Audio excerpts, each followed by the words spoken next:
오늘 말씀 우리 함께 읽도록 하겠습니다. 오늘 말씀은 사사기 12장 1절부터 15절에 있는 말씀입니다. 저와 함께 교독하시겠습니다. 에브라임 사람들이 소집돼 사본으로 가서 입다에게 말했습니다. 당신이 암몬 족속과 싸우러 가면서 우리에게 당신과 같이 가자고 왜 부르지 않았습니까? 우리가 당신과 당신의 집을 불태울 것이요. 입다가 그들에게 말했습니다. 내가 내 백성들과 함께 암몬 족속과 크게 싸움을 벌이며 내가 너희를 불렀을 때 너희는 나를 그들 손에서 구하지 않았다.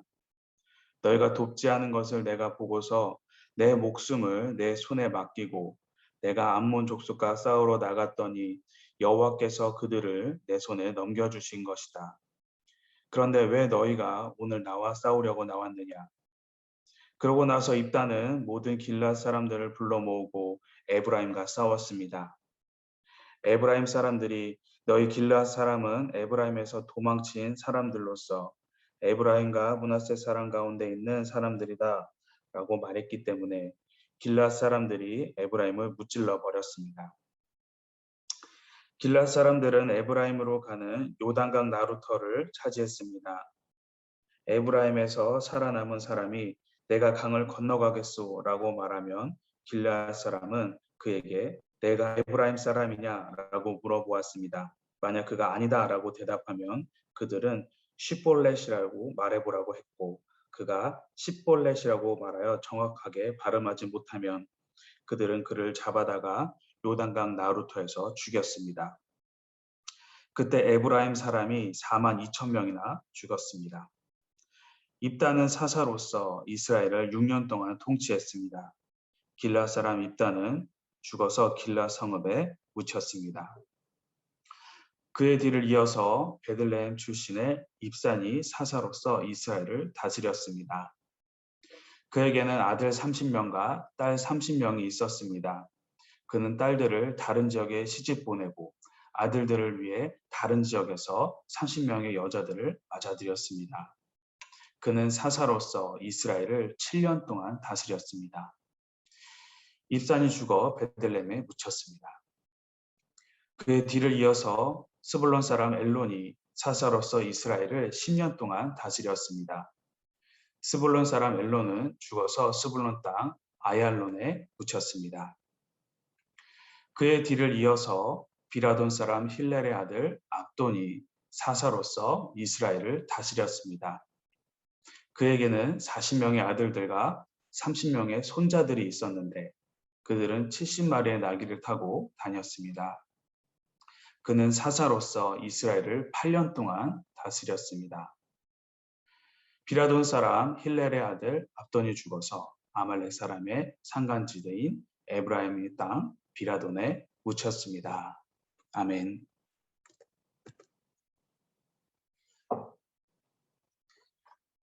네, 오늘 말씀 1절을 보면은 에브라임 사람들이 왜 암몬 사람과 싸울 때 자기들을 부르지 않았냐라고 입다에게 이야기하는 것을 우리가 볼 수가 있습니다. 에브라임 사람들이 이렇게 이야기한 것은 단지 도울 수가 있는데 자신들이 돕지 못한 그 안타까움에서 하는 말은 아니었습니다. 만약에 그들이 안타까움에서 했던 말이라면은 1절 마지막에 당신과 당신의 집을 불태울 것이다 라는 말은 하지 않았을 것입니다. 히브리어에서 집이라고 이야기를 하면은 영어로 그 하우스와 같은 그 외적 형태를 지닌 그 구조물의 의미만을 담고 있지 않습니다. 홈이나 그 패밀리와 같은 가족 구성원들로 이루어진 그 공동체의 의미를 함께 담고 있습니다. 지금 에브라임 사람들은 그 공동체를 burn down, 다 불살라 버리겠다라고, 즉 완전히 제거하겠다라고 이야기를 하는 것입니다. 당시 정치체제가 부족연합국가였던 점에서 보면은 이스라엘이 부족연합국가죠. 네, 보면은 에브라임의 이러한 발언은 입다가 속한 그 족속을 멸망시켜 버리겠다라고 하는 그 아주 강한 협박을 하는 것입니다. 에브라임 사람들이 이런 이야기를 했던 것은 그들의 특권 의식 때문이었습니다. 에브라임은 이스라엘 지파 중에 소위 그 명문 지파 중에 하나였습니다. 이 에브라임의 시작은 어떤가요? 에브라임의 시작은 이집트의 총리였던 요셉의 둘째 아들의 이름이 바로 에브라임입니다. 즉, 이 요셉의 둘째 아들로부터 에브라임이 시작이 되죠. 요셉이 애굽에서 당한 그 모든 고생 끝에 번창하게 해주신 하나님께 감사합니다라고 지은 이름이 바로 이 에브라임입니다. 즉, 에브라임은 요셉의 피를 이어받은 지파죠. 그리고 이집트에서 이스라엘을 출 이집트 시킨 그 모세의 뒤를 이은 이스라엘의 2대 리더인, 두 번째 리더인 여호수아를 배출한 지파가 에브라임이기도 합니다. 한마디로 이스라엘의 명문 지파이면서 영향력이 아주 큰 지파가 바로 에브라임입니다. 그렇기 때문에 에브라임 지파라고 하면은 자부심이 상당히 강했습니다. 그러면서 이스라엘 내에 특권 의식을 그들은 갖고 있었죠. 그런데 지금 이름도 알려지지 않는 길라 출신의 그 입다라는 자가 암몬 자손을 물리쳤다라고 합니다. 자신들은 전쟁에 다 참여하지 않았으면서도 다른 지파에 소속돼 있는 그곳이 전쟁에서 엄청난 공을 세워서 지도자 위치에 올라가는 것이 어떨까요? 특권의식을 갖고 있는 에브라임 사람들에게는 눈에 상당히 거슬렸습니다. 그래서 과거 기드온에게 시비를 걸었던 것처럼 지금 또 자신들을 부르지 않았다는 이유로 입다에게 시비를 걸고 있습니다. 오늘 에브라임 사람들이 보여준 이런 특권 의식을 가진 자들은 자신의 지위가 위치가 가장 중요합니다. 공동체는 돌아보지 않고 자신만을 바라보는 자들입니다. 그러면서 정작 공동체가 위험하거나 곤란에 처하게 되면 어떻습니까? 뒷짐지고 쓱 뒤로 물러가는. 그러다가 그 일이 잘 처리가 되면 마치 자신이 한 것처럼 자신의 이익만을 가지려고 하는 자들이 바로 특권의식에 쌓여있는 자들. 이런 특권의식에 쌓여있는 자는 공동체보다 자기 권리만을 앞세웁니다. 자신의 이익이 우선이 됩니다. 그리고 무엇보다 중요한 하나님의 영광은 생각하지 않고 뒷전인 자들이죠. 이런 특권 의식에 쌓여있는 자들의 특징이 있는데 그것은 그들은 바로 교만하다라는 것입니다. 오늘 말씀에 이 에브라임 사람들이 그런 특권 의식에 쌓여서 교만함을 보여주고 있죠.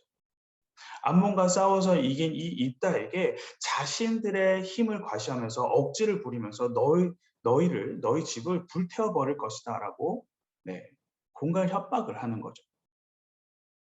이런 교만의 결과는 무엇으로 이어질까요?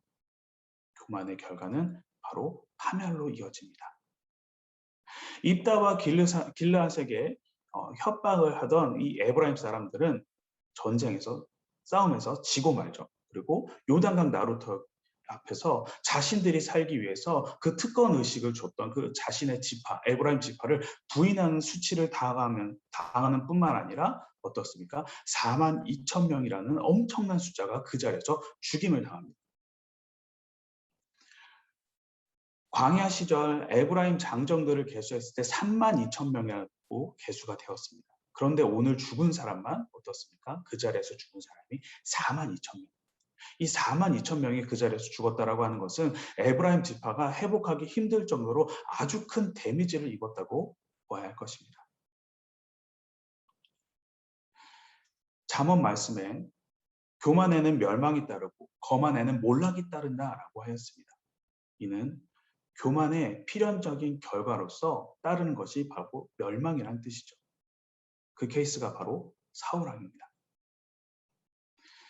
사울 왕을 보면은 사울이 자신을 낮은 자로 여겼을 때는 하나님이 그를 들어서 왕으로 세우셨습니다. 하지만 그가 교만에 빠져서 자신의 본분을 잊고 특권 의식에 쌓여서 하나님의 명령을 반복해서 거역하자 하나님은 그를 왕의 자리에서 내리십니다. 교만에 따른 멸망에 이르게 됩니다. 그리고 하나님은 사람을 세우실 때 우리는 알 수 있는 것이 겸손한 자는 높이시는 분이고 교만한 자는 낮추시는 하나님이라는 것을 우리가 우리가 알 수 있습니다. 우리가 높은 자리에 있든 우리가 낮은 자리에 있든 어떤 위치에 있든지 섬김의 자세로 나아가시기 바랍니다. 여호와를 경외하는 겸손한 모습으로 살아가시기 바랍니다. 물론 여호와를 경외한다고 해서 교회 공동체 안에서만 우리가 그런 모습으로 살아가야 된다는 것이 아닙니다.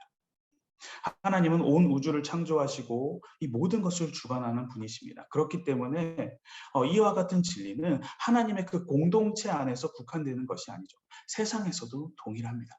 세상 속에서도 비록 내가 높은 자리에 있다 해도, 내가 나이가 많다고 해도, 내가 더 많은 것을 다른 사람보다 안다고 해도 상대방을 대할 때 겸손한 모습으로 대하시기 바랍니다. 섬기는 자의 모습으로 나아가시기 바랍니다. 하나님께서는 그런 자를 귀하게 쓰십니다. 하나님께서는 그런 자를 가까이 두고 싶어 하십니다.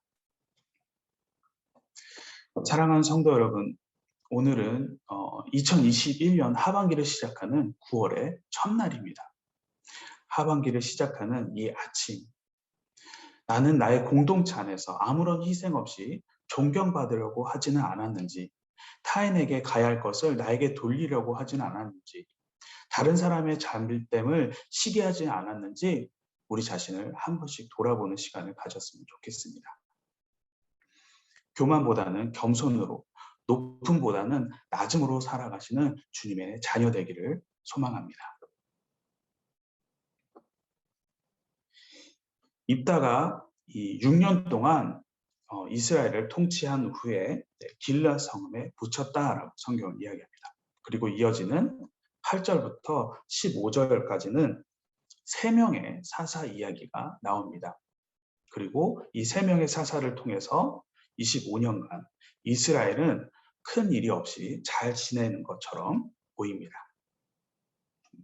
처음 나오는 입산에게는 아들이 30명, 딸이 30명, 그리고 뒤에 나오는 압도나에게는 아들이 40명, 손자가 30명. 평화로우니까, 전쟁이 없으니까 이렇게 수많은 자녀들도 낳을 수 있었던 것이겠죠. 그렇지 않으면 이 수많은 아내들을 줄 수도 없고 자녀들을 낳을 수도 없었을 것입니다. 이런 이 평화로운 시간 속에서 어떻습니까? 이스라엘이 하나님께 감사 찬양을 올려드렸습니다. 하나님 감사합니다. 이런 표현이 이 말씀 가운데 있을 법도 합니다. 그런데 실제로는 없죠. 단지 여기서 기록되어져 있는 것은 자손이 몇 명이다, 재물이 얼마였다, 그들이 어디에 묻혔다라는 그들의 삶에 대한 표현이 그들의 기록의 전부입니다. 하나님께서는 왜 이 8절부터 15절에 이들의 삶에 대한 기록만을 성경에 써서 우리들에게 주신 것일까요? 그것은 바로 그들의 삶의 모습이 거기까지였기 때문입니다. 여기까지였기 때문입니다. 자신들의 삶에만 집중한 자들, 그래서 자신의 삶의 중심이 된 자들의, 자신이 삶의 중심이 된 자들의 모습, 더 이상 하나님을 의지하지 않고 하나님을 바라보지 않는 자들, 하나님과의 관계보다는 자신이 중요하고 인간과의 그 관계에 더 집중된 자들의 모습.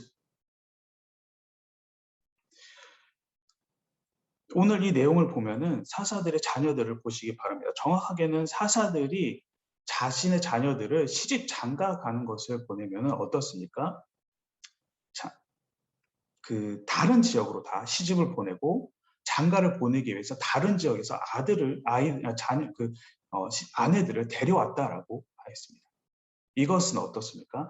다른 지역과 혈연 관계를 맺었다라는 것입니다.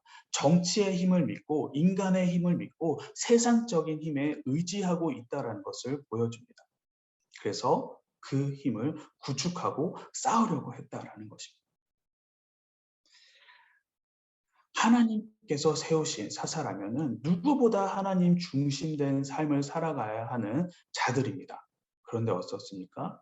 이런 자들이 인간 중심, 자기 중심적인 삶을 살았다라고 기록을 하고 있습니다. 이렇게 하나님을 멀리하고 인간 중심적인 삶을 사는 자들이 보는 것은 자신을 세우신 하나님이 아닙니다. 자기를 돌아보는 자, 자기만을 봅니다. 자신을 꾸미는 것과 자기 가족과 자기 자녀의 잘 되는 것에만 중점을 두고 살아갑니다. 노아 때 하나님의 그 홍수로 멸망하겠다는 그 경고의 메시지는 그들 사람에게는 들리지도 않죠. 전했는데 듣지도 않습니다. 그리고 죽기 직전까지 뭐라고 되어 있습니까? 자신들의 삶의 목적을 두고 살아가는 모습을 우리가 성경을 통해서 봅니다. 그들은 정말로 1초도 하나님께 시선을 돌리지 않은 자들이었습니다. 세상을 사는 자들을 보면은 어떤 것에 목적을 두고 살아갑니까? 어떻게 하면 즐겁게 내 인생을 보낼까? 어떻게 하면 좀 더 좋은 곳에서 살까? 돈을 벌 수 있을까? 우리 아이들을 좋은 대학에 보내고 어떻게 좋은 곳에 시집장가를 보낼까? 내 노후를 어떻게 하면 보낼까? 편하게 보낼까? 이런 것에 관심을 쏟고 있습니다. 물론 이런 것을 생각하는 것이 죄가 되지는 않습니다. 우리도 분명히 생각할 수 있고 준비할 수 있습니다. 하지만 이러한 것들이 내 삶의 전부가 되고 내가 살아가는 목적이 된다라고 하면은 그것은 잘못된 것입니다. 우리들의 삶의 시작과 끝은 나로 시작해서 나로 끝나서는 안 됩니다. 하나님 아버지로 시작해서 하나님 아버지로 끝나야만 합니다. 그래서 나로 가득 찬 것이 아니라 나의 계획으로 가득 찬 것이 아니라 하나님으로 가득 찬 삶을 살아가야 합니다. 나 중심된 삶이 아닌 하나님 중심된 삶을 사시는 하나님으로 가득한 삶을 살아야만 합니다. 사랑하는 성도 여러분, 지금 우리는 우리들의 삶을 매일매일 써가고 있습니다. 우리들의 삶의 기록이 나를 목적으로 하는 기록들이 아닌 하나님을 목적으로 하는 삶들로 가득되기를 소망합니다. 사사기, 전체 사사기의 그 중간쯤에 오면서부터 사사들의 이야기를 기록하면서 다루면서 쓸 때에 표현되고 쓰여지지 않는 중간부터 쓰여지지 않는 표현이 있습니다. 정확하게는 기돈 이후부터 쓰여지지 않고 그 이후 사사들부터 쓰여지지 않는 표현이 있습니다. 오늘 말씀에 입다 때도 쓰여지지 않았고 8절부터 15절에 있는 그 3명의 사사의 내용에서도 그 표현이 쓰여지지 않았습니다. 이 사사기 중간부터 사사들을 표현할 때 쓰여지지 않는 그 표현은 바로 그 땅에 평화가 있었다라는 표현이 기록되어 있지 않습니다. 기드온 이후의 그 사사들, 오늘 나온 입다, 입산, 엘론, 압돈, 이들은 어떻게 살았고 마지막에 어디에 묻혔습니다 라고만 그냥 끝이 납니다. 기드온의 그 8장 28절처럼 기드온이 살아있는 동안 그 땅에는 40년 동안 평화가 있었습니다 라는 표현이 적혀 있지 않아요. 오늘 그 입다부터 오늘 15절의 그 압돈까지 무려 연수는 31년입니다. 31년 동안 사사가 나와서 잘 먹고 잘 살았는데 왜 사사기 저자는 그 땅 가운데 평화가 있었다라고 쓰지 않았을까요? 너무 많이 써서 이제 그만 써야겠다. 아니면 까먹고 빼먹었나? 그렇지 않죠. 하나님께서는 실수가 없으신 분입니다.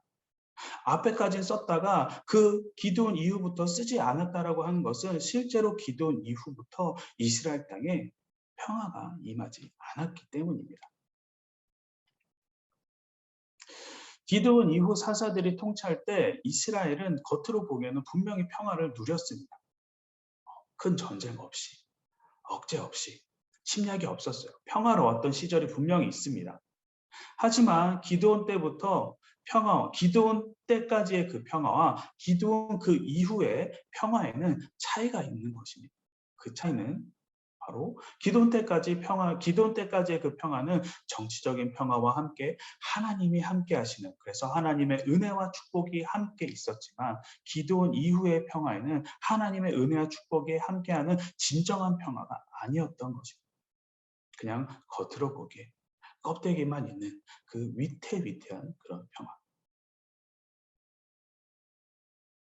하나님께서 사사 입산과 그리고 엘론과 압돈을 통해서 이스라엘에게 평화를 유지하게 해 주셨습니다.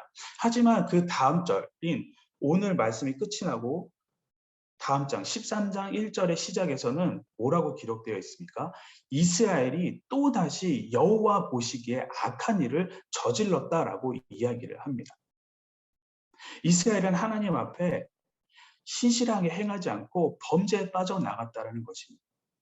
이것은 그냥 단지 한두 번으로 하나님이 이야기를 하는 것이 아니라 계속 쭉 지켜봤는데 또 죄에 빠져서 너희가 내가 보기에 악을 저지르는구나 라고 이야기를 하는 것입니다. 이 악이란 무엇입니까?